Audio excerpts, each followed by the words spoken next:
Alright, so my blower motor went out. I don't have any AC or heat, and it's been really cold, so I'm gonna replace it. Again, excuse the inside. I need to replace everything, basically the doors, the trim, everything.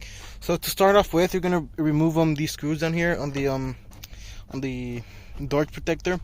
Just gonna pull it up. It comes out up just like that, and then there's gonna be a little bolt right there, 10mm, but mine broke. Somebody broke it. I don't know. Was it me? You just want to pull it like that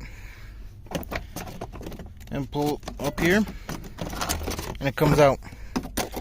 And we have a little bit more access to this now.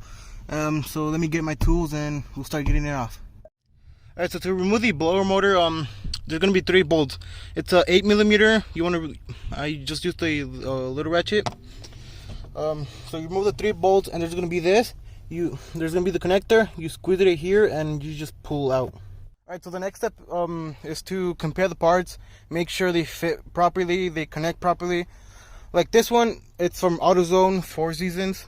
The only difference it has is that the connector is external instead of this one that's right there inside of it. And this one's plastic and this one is metal. I like the metal personally. If somebody kicks it, it won't break.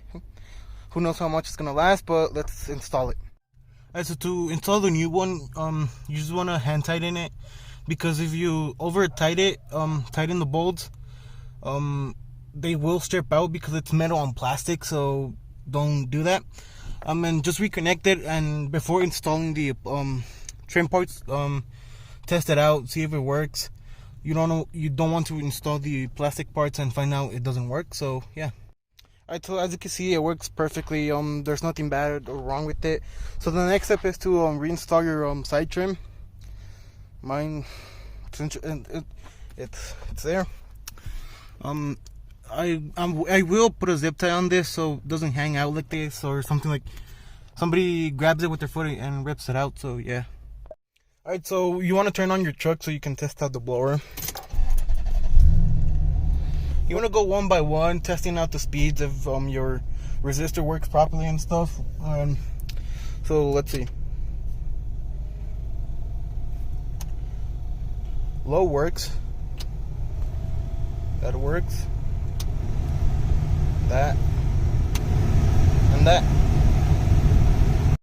Alright, so now I'm going to test out my AC and stuff, see if it still works properly or there's a leak.